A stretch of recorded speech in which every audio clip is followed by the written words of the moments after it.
I'm Stacy. Hey, I'm Steph, Welcome to Harnessing Your Power.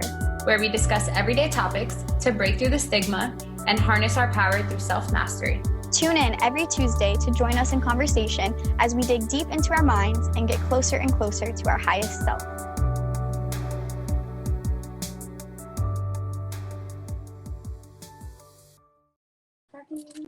How are you?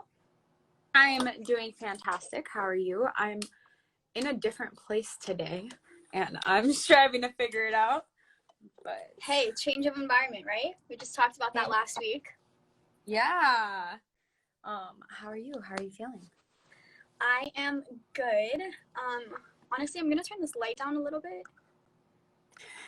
It's like super bright. Okay. Yeah, I feel like Wow, it was so bright. oh my gosh. Let's see who's. I'm so excited for today's call. Me too.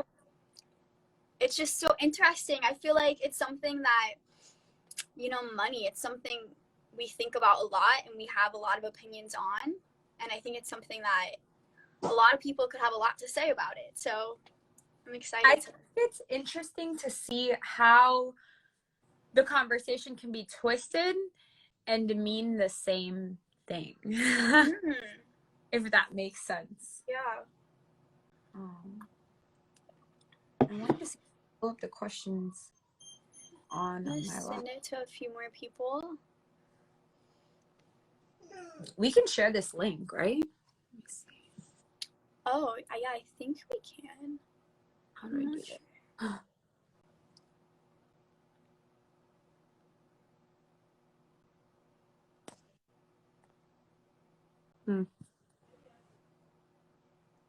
Oh, wow. Okay, I'm not sure how to send the link out. Oops, But I'm just closing. Okay. We can just go ahead and get started. I know a lot of people actually reached out to me and said that they wouldn't be able to watch it today because of some scheduling, but they would watch the recording. So I'm excited still. We still have a few people on here. Hi, guys. hello to everyone. Thank you for tuning in. Today, Steph and I are talking about the power of money in our series of Harnessing Your Power. And this is one Steph and I are just really excited for, kind of like you were just saying. And we both posted some questions on our Instagram earlier today to start gauging kind of people's opinions on money. And to get started, we wanted to repeat those questions. So in case you didn't see our polls, or if you just want to interact with us now, the first question is, do you love money? Yes or no? Without an explanation or too much thought, just do you love money? I love that you said without an explanation, because I feel like that's something that you could take a second to think on. Yeah, and I feel like that kind of shows part of the complexity of our relationship with money and of our understanding with it. Oh, thanks, Shahira. It's because I feel like at first we don't want to say yes, right? We don't want to say yes, we love money. So we want to say like, oh, I like it because of this, or I like this, or I like, have an explanation to it. But just straight up, do you love money? Yes or no? What's your answer, Steph? So I feel like my answer, like initial thought is yes, but I feel like when you think about the explanation behind it, or like, do I actually love money? It's, I love what money does for me. But I mean, that also goes into all the rest of the questions. Right. I love what money opens up for me. So without going too deep, so that we don't answer some of the other questions, what's your answer? I have almost like the opposite answer, but the same kind of reasoning. So my first response would be no, I don't love money. But then actually, hey Nicole, thanks for joining. But then when I actually think about some of the same explanations you just said, it makes me realize that yes, I actually do love money because of those things. So I think that also shows how it can kind of be taken either way. The second question is, does money have power? So if you guys just joining, we posted these questions on our Instagram to take a little poll, but we just wanted to start off repeating them if you guys wanted to answer. The next question is, does money have power? So what do you think? Do you think money has power? Where are you guys at? I love money. Yeah. Hey, can't blame you, right? Yes. She didn't even answer yes or no. She said, I love it. Yeah, she said the whole thing. She's out there with that love. So, Steph, do you think money has power? I was going to pull up the next question. I think money has power to do a lot of things. I think, what are you doing with your money? There's so much I want to say. I want to go through all of the questions, but initial answer, yes, money does have power.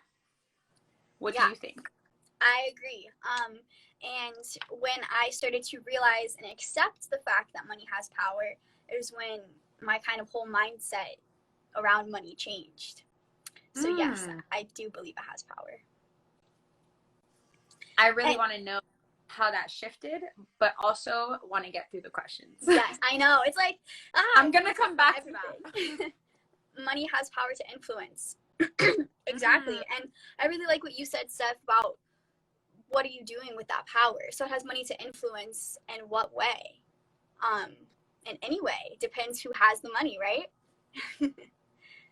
Definitely depends who has the money. I listened to and this can also go into the does money buy happiness question, but I got into like money manifestation and like I think that's when I really got interested in manifestation. And one of the things that she says is money only increases what you already have, or who you already are. So if you're happy, it's gonna increase happiness. If you are sad, then you're gonna be more sad. But I mean, do you want to be sad with or without money? I don't know. Yeah, that's interesting. And that speaks a lot to, I think some reasons why our generation has a little bit different of opinion of money is because we've seen that money alone doesn't necessarily solve a problem, or money alone doesn't make you happy, right? We see so many millionaires who aren't happy at all and have really miserable lives. And then you also see people who like win the lottery and it doesn't change their life, and now it just created more debt. Like, so that with exactly. So, but when you said the thing about more debt, there's actually articles about how winning the lottery has actually ruined people's lives. Yeah, because then you start to have the same mindset you had when you were poor, and now you have different capital you're working with, and it could just lead to this endless cycle if you yourself don't have happiness or different goals or different mindset. So I really like that statement, that it just like kind of enhances who you already are, or increases what you're already feeling. So that being said, we'll just skip to this question. Do you go for it? Do you need money for happiness, or does money bring happiness? So for those just joining, drop your answers in the chat. Do you think money brings happiness, or does money bring you happiness? Like that's an interesting way to put it. It's two different questions for sure. Yeah. I'm looking for some answers. Yeah, come on, someone. Like, we have a few people on this call.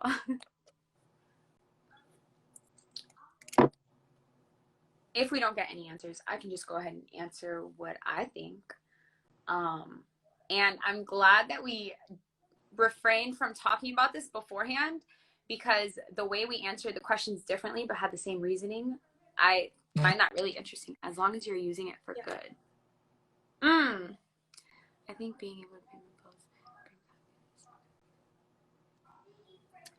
Interesting. Yes. Okay. Yes. Ooh, Tristan. Okay. I love what you said, Tristan, because that's going to kind of relate to my overall mindset shift about it. But that also, I feel like, shows a really relatable point, is that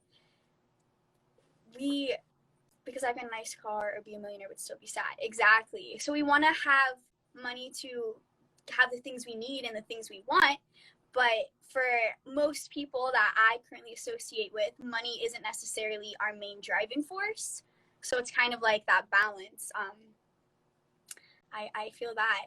What do you think, Steph? Do you think first I think do you go ahead. What's the question? I was gonna say, do you need money for happiness first? I don't think you need money for happiness, no. But do you think money brings happiness?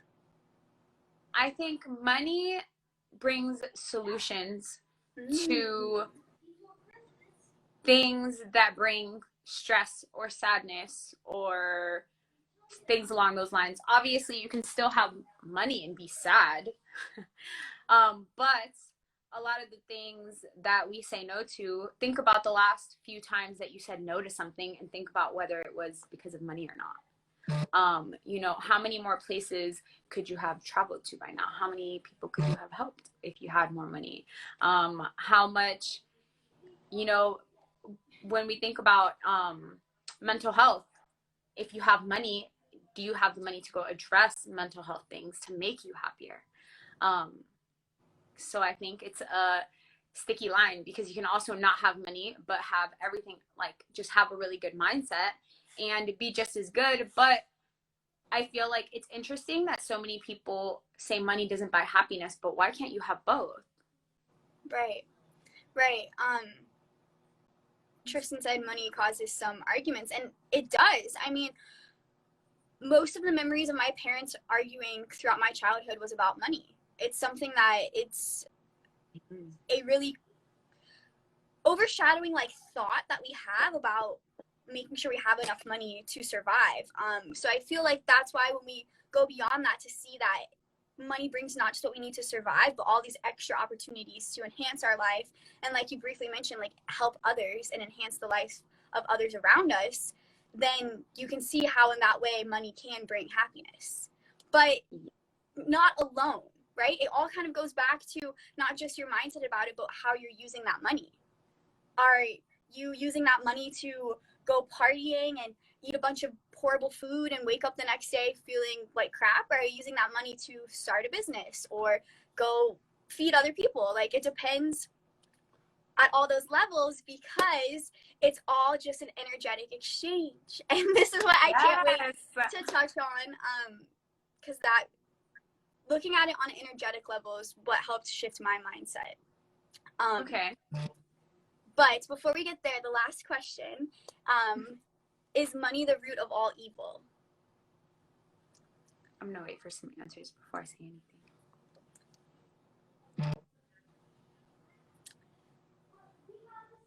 Hi, if you just joined, welcome. We just asked if money is the root of all evil. So what do you guys think?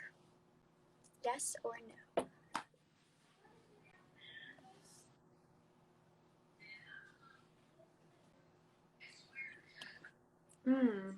If it's in the wrong hands.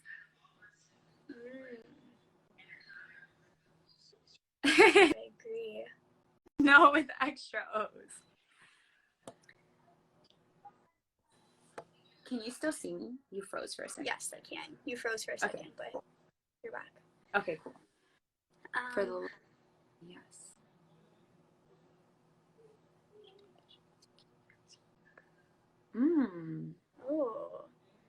Oh, some juiciness happening in the chat. Wow.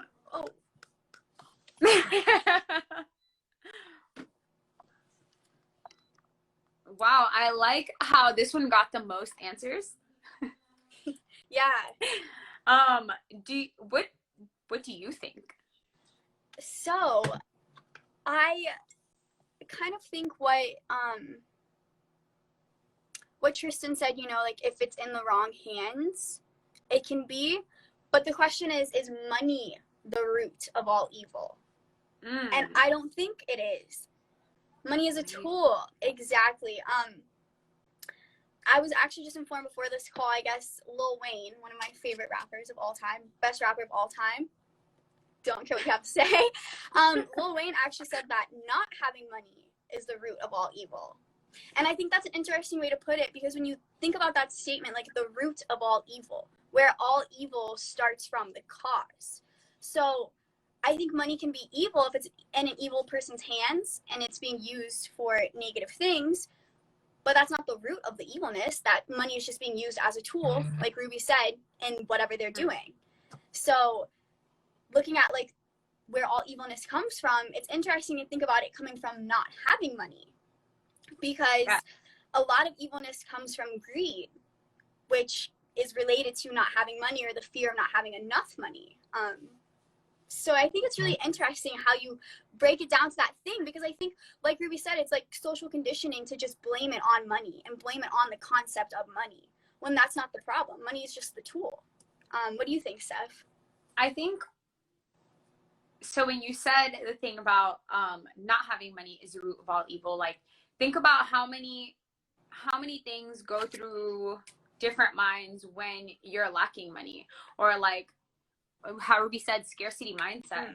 If we all were put in a situation where let's not we all, but if there was a group of people put in a situation where everyone was lacking money, how many scary things would happen in that? Like, what would that look like? Versus having a situation where everybody has, and I don't want to say everybody, but like, how does that differ? Does that make sense? Yeah, it does. And I feel like because we are in a situation where we're not all equal like that, and we're not all starting off as millionaires, you can see how like that greed plays out in society, and how some people who are born into millionaire lifestyle are working to become billionaires, and how people who are born into poverty are working to become middle class, and like that type of thing goes. And I was actually just thumbing through Think and Grow Rich right before this. I haven't started it yet, but I just wanted to see if anything popped out.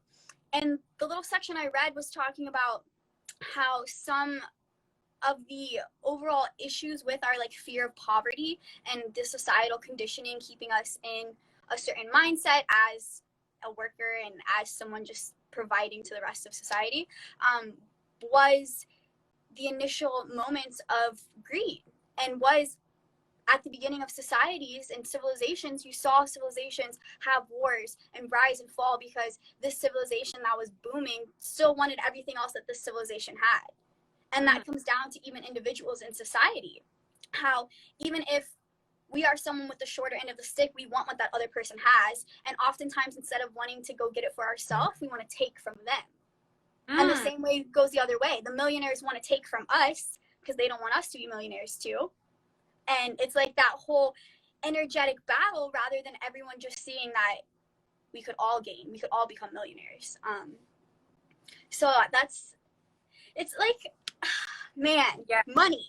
No, but going back to when Ruby said scarcity mindset, like that's how you were like, not everybody wants to be millionaires, but could we all have it? And I think that's where like a lot more people are becoming aware that we can all do it. And if I feel like falling out of that scarcity mindset, so I started for anybody who like, I post a lot of manifestation babe stuff, so like if anybody does follow along, like manifestation babe is somebody I listen to a lot, and she has a money course and like manifesting money. At the same time, if you don't love money, if you don't welcome money, how can you receive money? And like thinking about, okay, so when we talk, going back to manifestation, and I feel like we touch on this in every single live that we do, but being in that scarcity mindset where you want to have what somebody else has, or somebody else doesn't want you to have what they have, does that then bring the fear of money to where you are no longer on the frequency of having that money? And is that maybe what could also bring the evil into that, the negative thoughts of money? Interesting. And I feel like that's why I was really surprised at the number of people who said no, they didn't love money, or who justified they just loved what it brought but not it itself. Because like you just said, like if you don't love it, how do you expect to receive it? And that's why I feel like it might just be how we are framing like loving it in our minds. And so I think it's something that could mean a little different for different people. But how I see it is like, I'm not saying I love money. Like everything I do is thinking about how much money I can get. I'm looking for making money anywhere. But it's that I respect the concept of money and the power that it holds in our world. And I see how I can use it to work for me, to help myself and help others. So how could I not love it? Like, how could you not love, if I just explained something and didn't tell you it was money, and I was like, yeah, this is going to take care of all your bills, and this is going to make sure that you get coffee whenever you want, and you buy coffee for people in line behind you, and you started all these businesses that are going crazy, and you're making all this money, you started your own nonprofit, and you're giving back to all these people, and you live in your dream house, and your family lives in your dream house. Would you love something like that? Hell yeah, who's going to say no? I mean, at the same time, that there goes the justification. Do you love money, or do you love what money brings you? But I feel like you have to love it to love what it brings. In order to, okay, no, I'm definitely just picking at your brain and like, yeah, no, I love it because, like I said, it's something that is interesting how we had similar thought processes, but then a different answer. So that's why I think it does come down to what it means to you. But Ruby said, I love the energy that is attracted to me. Yes. Yes. I get whatever I want. Yes. Yes. But also I think it's interesting that you said, buy yourself coffee, buy coffee for the people behind you, because I always like strive to find some kind of something that I can get something out of before we listen to before we do these calls. And there was an actual study. They gave people envelopes, and they gave them either $5 or $20. And there was a group of people who they had to spend that money on themselves. It could be a coffee or whatever, makeup, I think is what they said they bought on the study. And then the other group of people, they had to go spend it on somebody else. So some people bought other people coffee. And it like the study showed that we are happier when we spend money on other people. And I thought that was an interesting way of putting that. Is it having the money, or is it being able to, and I mean, does that also can go back down to the person as well. What kind of person are you? What kind of people did they experiment with? But people, and every single time it showed when we are spending the money differently, when we're spending the money on other people, we're happier. And I say we as like humans that were studied. Yeah. Yeah, I've heard that a lot before. And that's something that is seen when, we give gifts versus it's the way we use it. Exactly. When we give gifts versus when we just buy ourselves stuff. Obviously, a lot of people love to buy other people things. And I feel like it's because in that moment we're acting differently about the money, because we see that it's to do something for someone else versus, for me personally, a lot of times if I'm buying something for myself, like Ruby said, I'll look at the price tag, or I'll think like, do I really need this? Do I really want this? What else could this money go towards? I start to look for the reasons why I shouldn't buy it. Versus if it's for someone else, I skip that whole thing and I'm just like, yeah, they're going to love it. Cool. I don't even care about the price. I don't look at the price then, And I think it's because in that moment, we're using money as a tool to give someone else something. So all of our fears about, spending that money and not making that money, spending that money and not making it back, all of those fears are gone because we're acting from like an altruistic standpoint. So that's interesting because I've never actually compared that. Like how just our whole thought process is different, like there's really no fear when we're already acting for someone else. So why don't we have that same type of mindset when we're acting for ourselves? Not to just go buy everything we want, but but also on the other end of that, not having the money, like let's say you don't have the money to buy for the people that you would like to buy for, how does that shift? And I feel like as you were saying that, just wanting to buy something for somebody else because they'll love it, do you, and this is a random question that popped up, do you think that that has to do, you know how everyone talks about Christmas is the most like merry time of the year, everybody's happy, everybody's buying each other gifts, do you think that has something to do with the increased cheer? You know what? Probably. I feel like it definitely does, because on the usual, if you're out shopping or even just out and about, you're probably looking at stuff with yourself in mind first, versus this time, at least me, when I'm out, I'm like, oh wow, this person would like this, or this person would like this, someone I don't even usually get a gift for would love this, you know? So that definitely, I think, has something to do with the increased happiness. Also, because it's all just an energetic exchange, and when you're giving a gift, that's usually a positive exchange, kind of regardless of what the gift is. So all of those positive energetic exchanges using money as a tool,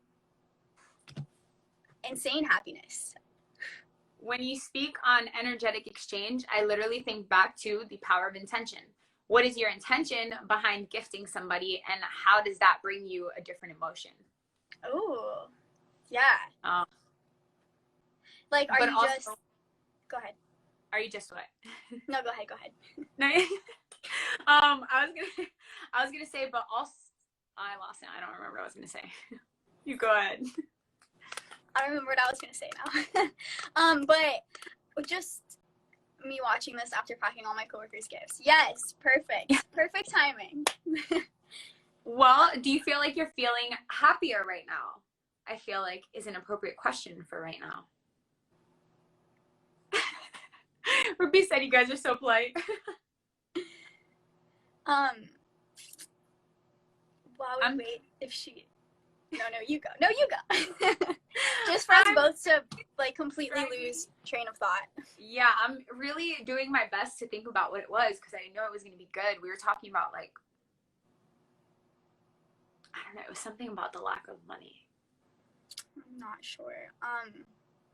We'll come back to it if it comes back, but handmade gifts, yes, those are my favorite. Oh, I love that. I can't wait for them to get it. I bet they'll love those gifts too. Like the intention behind giving the gift is still there. Does that still bring more happiness? Yes. Exactly. I kind of danced around what I was going to talk about my kind of personal mindset shift in regards to money, and about that on an energetic level. I kind of already said what I wanted to say. I don't know why I was saving it. I was like, I'm going to save that and say it at the best point. I don't know. Anyway, if you know me and you know me for some time, you know that I am always talking about the energy of things. The energy that we have and that we give to other people, the energy that we take from other people, the energetic exchange when we're having conversations or arguments, you know, the energy that plants and animals have, or even inanimate objects, and how everything in life is just like these cycles of like energetic exchanges. And at the same time that I was someone kind of preaching, you know, this whole energetic transfer type of view of the world, I guess, I completely rejected the concept of money. I said, I don't care about money. Money comes and money goes, which, yes, I still agree with that phrase, but I said it in more of a way like, I don't even want to think about it. Money's not my priority. I don't care how much this job pays. And just really like a complete rejecting the concept of money, saying, you know, like, I don't even like material things. I don't even care about nice stuff, which it might not be your priority, but everyone loves nice things, and that's okay. Like, it's okay to love these things. Part of like the scarcity mindset is that we can't say we like this stuff, but we can. And it took me realizing that I was holding two completely contradicting views, to see everything having an energetic power and all of these energetic exchanges, but at the same time to reject something that holds so much power in our world, whether we want it to or not. Money is a huge force of energy. Money holds energy, it holds power. So when I was battling that, I was really being like a victim to money. I worked a bunch of jobs. I would make progress financially and then come right back to the same place. I would have so much savings and then go on a vacation and not have any and be like, okay, well, next year it'll be another vacation, right? Like, just in these cycles.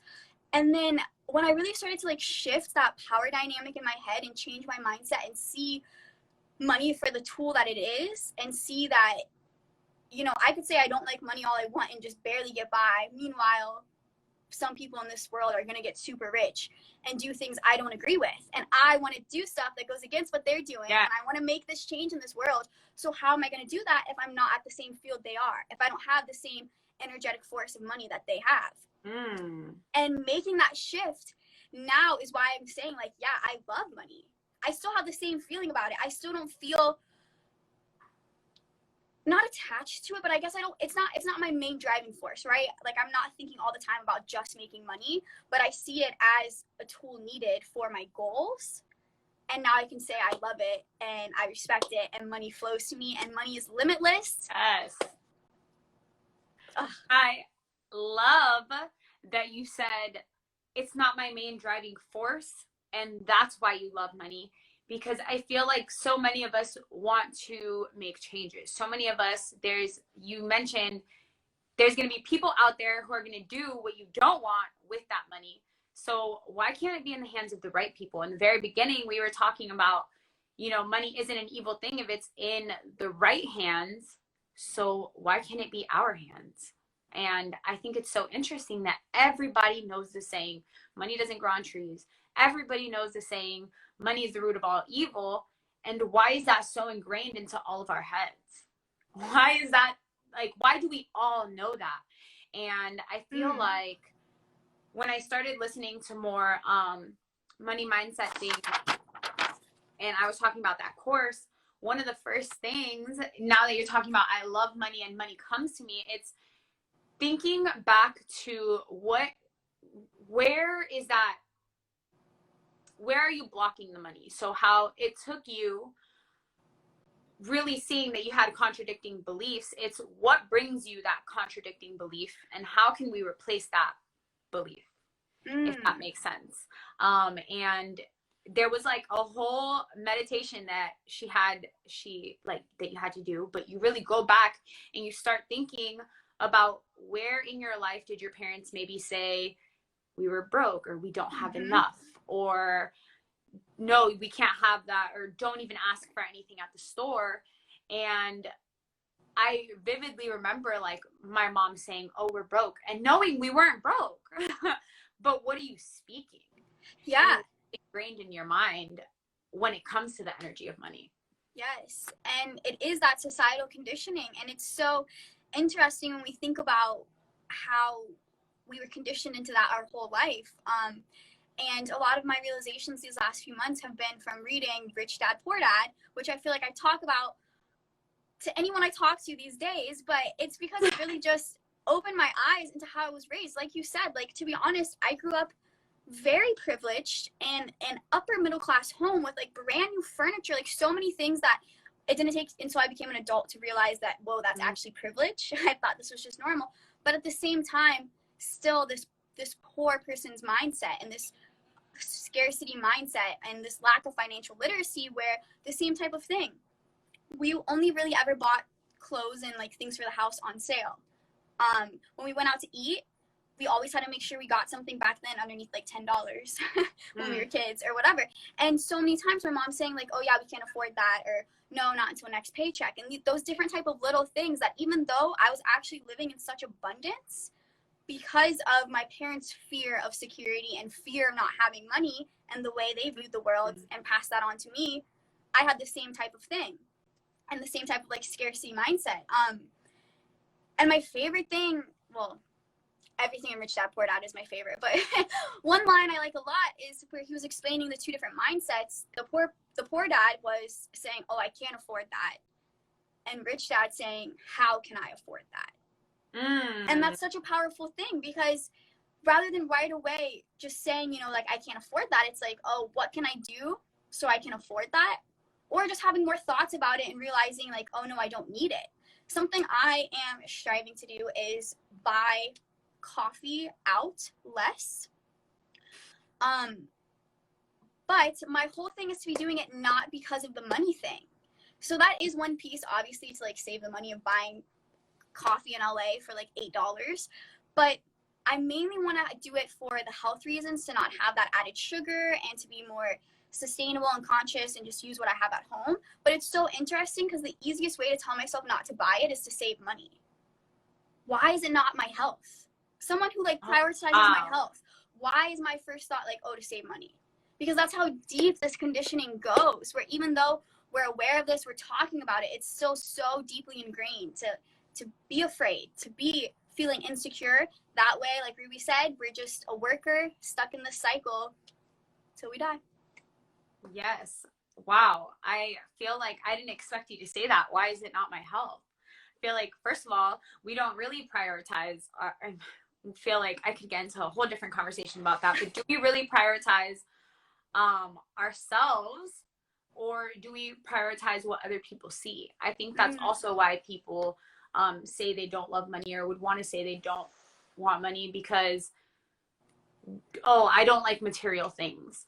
But I feel like what really shifted my mindset when it came to a money mindset is, no, maybe money can't buy you happiness, but when we go back to the solutions, I remember it was a conversation that I had with Ruby, actually, and I think one of the educators was in the hospital. Do you remember how much he made? Like, point is, he had a really big bill, and he made the money in that time in his waiting room trading. But the whole point of that is, if he wouldn't have had that, Ruby remembered 18K. If he wouldn't have had the money, if he wouldn't have been in a place where he could just make that money, would he be freaking out about going to get some kind of procedure done? Would you be freaking out about, no, I don't need to go? And actually, Ash had mentioned something on her live about her story where somebody and I only say this on a live because she's already said it on a live, but somebody decided to go to work rather than staying in the hospital because that was their next come up. That was their next big thing. Were you on that live? No, I actually missed her live. But... well, they decided to go to work instead, and shortly after they passed away. And she was just saying, if he would have just had the money to keep going, or like the job security, or that those finances in place, would he still be here? Yeah. So I feel like that's a really interesting way to put that. Are we so scared of not having money that we avoid things like our health? Yeah, and I would say like we are. The fear of not having money dominates, I feel like, a lot of what we do. And Rich Dad and Poor Dad, he was even diving into how rich people can even have this fear. So, right, it's like how the person who wins the lottery could still end up in a worse position, or if you get more money, you just get more debt. But how rich people, whether or not they were born that way or they get to that point, they could still have this fear of not having money, or of losing all the money they have. And that's why you see that like rich person who owns like 6 companies still working 12-hour shifts. Like, what are you doing? Because they feel like, oh no, I have to keep going. Or you hear about these corporations making billions of dollars yet still paying their employees 50 cents, because the people who run that are afraid that what they have is going to get lost, or they still need more.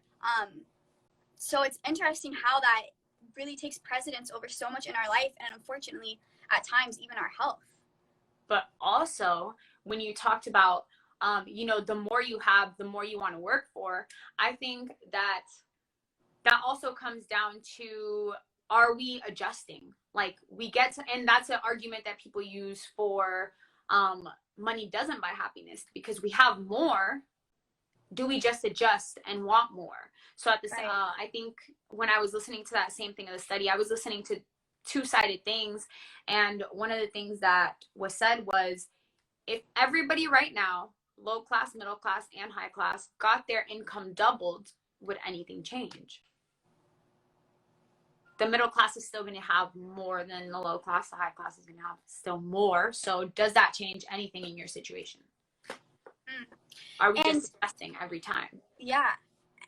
And unfortunately, I feel like a huge piece of what sometimes causes people to stay in their situation or get more money and not really change, just adjust their levels, isn't just mindset, but also just a lack of financial literacy. And that's actually a conversation I had with someone, because they were just saying, you know, like, all this mindset part is great and like these books are great, but first of all, what if someone already lives paycheck to paycheck? How could they ever change their situation? How, like, just changing their mindset alone change their situation? And I was like, well, obviously it takes action and it takes doing different things and just not limiting yourself. But a huge thing that it takes is also learning more about how these financial markets work, and learning more about what money is and how money moves and how money comes and goes, and learning about taxes and learning all this stuff. And that is the piece that lately I've actually been feeling really motivated about educating others on, because it's something that they purposefully don't teach us in school. It's something that, yes, information is out there, but you know, you have to navigate through it online and this or that. Maybe you don't even have internet, so how is that person supposed to get to this next point? You know, like, I really want to be able to help people that are in such a low point where maybe they don't even have internet. So how can they get that information? How can they know anything about what to do on their taxes? You know, we love to hate on billionaires and whatever and corporations when we hear how they didn't pay taxes. Why are we mad at them? They didn't do anything illegal. They just knew how to finesse the system. So if you want to be mad at something, I mean, be mad at the system for allowing it, or be mad at yourself that you're not also taking some of that advantage of some of those things. I mean, it's kind of a harsh reality, and obviously, like, we're not corporations, we can't do some of the same things they do, but just, you know, having that shift and trying to expand your financial literacy is really, I feel like, where you can tap into more of the power of money. Yes, and I love that you talk about financial literacy and bringing that to others, because I feel like when Ruby and I first started seeing money coming in, we weren't financially literate. Like, I go back through my highlights and I'm like, oh my gosh, we were out shopping like all the time. We were doing all these things that we could have reinvested into other things. And I had a conversation with, I don't know if you know Lachman, but I had a conversation with him recently, and he's like, you know, he responded to one of my posts and he was like, you don't need 7 streams of income to make $1 million. I did it with 4. And we were talking, like, kind of just going back and forth about, you know, what does it take to become a millionaire? And he was talking to me about all these, we ended up talking about people who get money fast, and how at the end of it all, are you getting in trouble for it? Are you still losing your money in some way, shape, or form because you weren't informed about taxes, because you weren't informed about how to do it correctly? And then you just end up at the bottom again. So why aren't we taught financial literacy? Is Claudia on here? She's not. She actually she's one of the first people that I had a real conversation about financial literacy about. And I think it changes your perspective on the power that money has for you. I think it changes perspective on, okay, if I have this, then what can I do? Instead of, okay, I have this money, let's go spend it. Exactly. I think it takes the awareness and the acceptance of money and money existing and the power it has, and then the understanding of financial literacy to stop working for money and make money work for you. Yeah. There's so much. I just looked at the time. I'm like, we've gone way further than we normally do. We have. Thank you for everyone who has tuned in, especially some of you who have been here since the beginning. I intended on... Oh, hello? I can't hear you.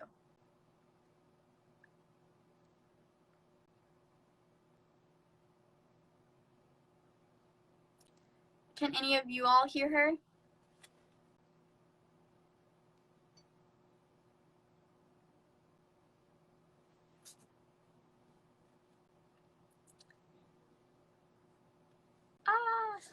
Steph left. Okay, she'll probably come back in. Well, we were wrapping up anyway. I'll admit her back. Okay, here she is. Perfect. Okay, she's connecting. I was just saying thank you to everyone who has tuned in, especially some of you who have tuned in since the beginning. Hey, welcome back. Hi, sorry. It's all good. Technology.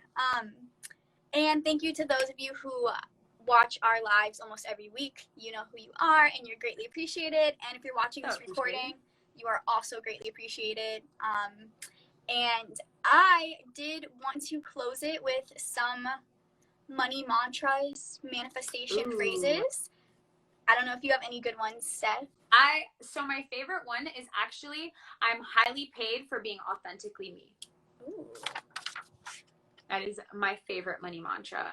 And one of my other favorite money mantras is people freaking love to pay me. I like that one.